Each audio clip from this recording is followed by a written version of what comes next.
अस्सलामुअलैकुम नाज़रीन, कैसे हैं आप सब। उम्मीद है बिल्कुल खैरियत से होंगे।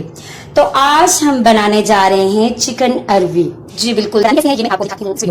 हाँ जी, तो प्याज मैंने काट लिया है, ये हम प्याज और मीठा होता है सालन, और काट लिया प्याज और ये लहसुन। प्याज हमने रख दिया है फ्राई होने के लिए। भी हमने इसमें ऑयल नहीं डाला, ऑयल डालते हैं जी, इस बस फ्राई कर देना है, ठीक है।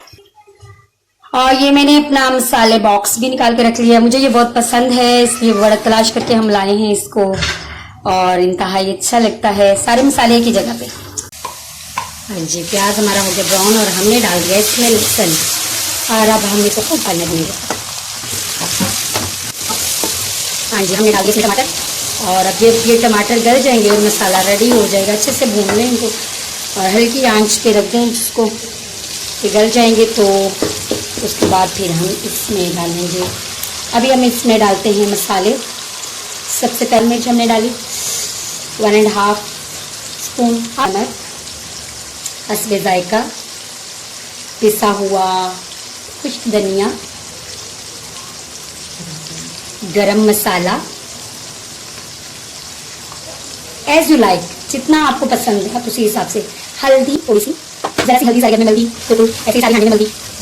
अब हम इसमें शामिल करेंगे हरी मिर्चें, जो कि हम सबको बहुत पसंद है, मोस्ट फेवरेट।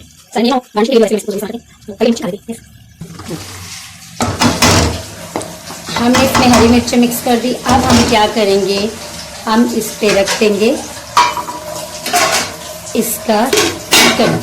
थोड़ी देर इसको ढक दीजिए ताकि ये अपने ही पानी में गल जाए। तो ऑलमोस्ट मसाला रेडी है।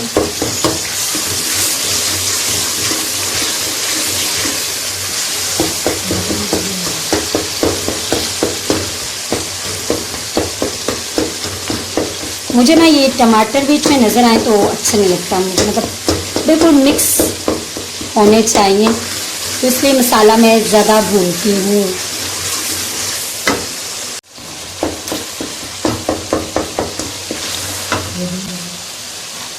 हाँ जी, मसाला रेडी है। अब हम इसमें मिलाएंगे 2 चम्मच दही। दही से ये होता है कि टेस्ट बहुत अच्छा हो जाता है और थिक होता है मसाला काफ़ी ज़्यादा।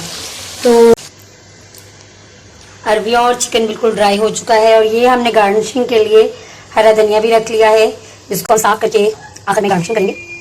मसाला हो गया रेडी। अब हम इसमें मिक्स करेंगे चिकन, जो कि हमने पीसेस छोटे कर लिए, ठीक है। और फिर हम इसको अच्छे तरीके से मिक्स करके भून लेंगे।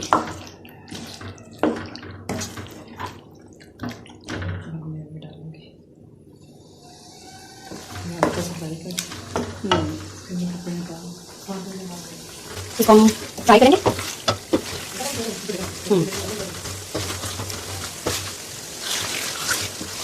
थोड़ा फ्राई करने के बाद हम इसको देंगे। चिकन हमारा भुन गया। अब हमने इसमें अरवियाँ भी मिला दी हैं। अब हम इनको ढक देंगे। इसके बाद जब ये अपने ही पानी में गल जाएंगी तो हम इनको अच्छे तरीके से भून लेंगे।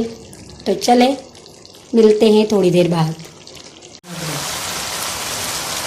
हाँ जी, तकरीबन भूनने के करीब है और गलने के भी करीब है, तो थोड़ी देर मज़ीद हम इसे ढक देंगे, और जब रेडी हो जाएगा तो फिर आपको दिखाएंगे, ठीक है। हमारा सालन है रेडी। अब हम इसको गार्निशिंग कर देंगे। थोड़ा सा इसका ग्रेवी या शोरबा के लिए बनाया है, क्योंकि हमारे घर में ज़रा शोरबे वाली चीज़ें ज़्यादा पसंद की जाती हैं। सो हल्की सी ग्रेवी है, थोड़ी देर इसको दम पे रखेंगे तो ये थोड़ी मज़ीद खुश्क हो जाएगी। अगली रेसिपी के साथ फिर आऊँगी। अल्लाह हाफिज़।